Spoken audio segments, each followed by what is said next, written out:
हमारे जो साथी 2 साल से पढ़ा रहे थे, 10 साल से पढ़ा रहे थे, बीपीएससी पास कर गए। तो इससे पहले जो उनकी सेवा थी 2 साल से हो चाहे 6 साल हो कि 10 साल हो, उस सेवा की कोई गणना नहीं होगी। आने वाले समय में हेडमास्टर की परीक्षा होगी। तो अगर पिछले सेवा की गणना नहीं होगी तो हेडमास्टर की परीक्षा से तो वंचित रह जाएंगे। और सोचिए जो 2022 में ज्वाइन किए थे उनके साथ कितनी नाइंसाफी है। वो 22 से लेकर के अभी 24 तक वो प्रोबेशन पीरियड में थे। फिर उनकी परीक्षा ले ली गई, बीपीएससी में पास कर गए। फिर उनको कह रहा है कि और 2 साल प्रोबेशन में रखेंगे। ये 2 साल 4 साल कोई प्रोबेशन करेगा क्या?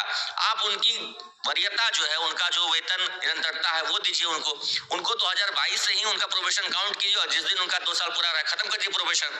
ये सरकार किसी को भी खुश नहीं रख रही है, किसी के साथ न्याय नहीं कर रही है।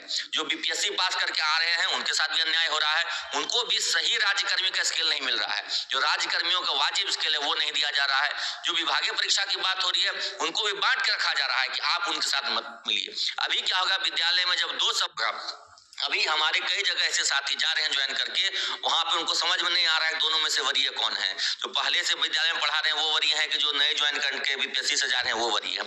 तो इस तरह के छोटे छोटे मतभेद उत्पन्न होंगे, आपसी मनमुटाव होंगे। और जो बीपीएससी में पास किए हैं पुराने शिक्षक, उनको क्या करी सरकार अब कि नहीं, जिस विद्यालय में थे उसी विद्यालय में बने रहिए। ऐसे हजारों की संख्या में जो शिक्षक फॉर्म भरे थे उनका मुख्य उद्देश्य ये था, वो अपने घर से बहुत दूर पोस्टेड थे, अन्य जिले में पोस्टेड थे, वो अपने गृह जिले में आना चाहते थे, घर के पास आना चाहते थे। फिर उनको क्या फायदा हुआ? वेतन तो उनको पहले से ज्यादा मिल रहा था और आप ऐच्छिक उनको पोस्टिंग नहीं दे रहे हैं। ये सरासर सबको ठगने की सरकार की नीति है, बांटने की नीति है। इसके खिलाफ हम लोग रणनीति तय करेंगे आज बैठ करके कि किस प्रकार सरकार से सिलसिलेवार ढंग से लड़ा जाए, चाहे वो न्यायिक संघर्ष हो या सड़क पर संघर्ष हो। हम लोग आज संघर्ष की रणनीति तय करेंगे। जहाँ सरकार की गलत नीतियों की वजह से बेरोजगार युवाओं के जगह पे जो पहले से शिक्षक थे वही आ गए।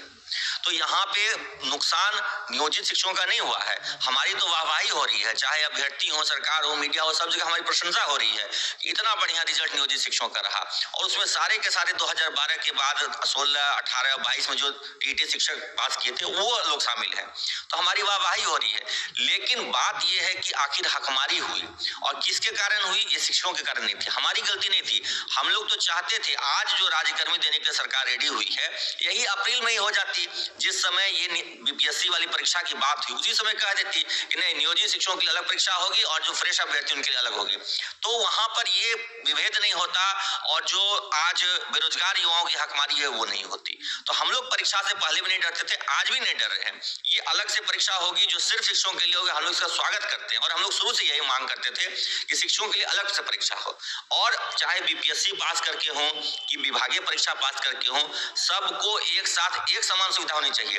अब ये कह रहे हैं कि जो विभागीय परीक्षा पास करेंगे उनको सेवा निरंतरता और वेतन संरक्षण देंगे, लेकिन बीपीएससी जो पास कर गए हैं उनको सेवा निरंतरता वेतन संरक्षण के बारे में कुछ नहीं लिखा नियमावली में। ऐसा दो रंगी नीति नहीं चलेगी। आप जो भी सुविधाएं दीजिए, वेतन संरक्षण अगर विभागीय परीक्षा वालों को मिले तो बीपीएससी वालों को भी मिले। अगर जो सुविधा भत्ते एनपीएस बीपीएससी वालों को मिले वो विभागीय वालों को मिले। दो तरह की नीति नहीं चलेगी। एक नीति आप बनाइए, विद्यालय में शिक्षकों का एक संवर्ग हो और उस संवर्ग को सभी समान सुविधाएं, समान वरीयता, सबका लाभ मिले।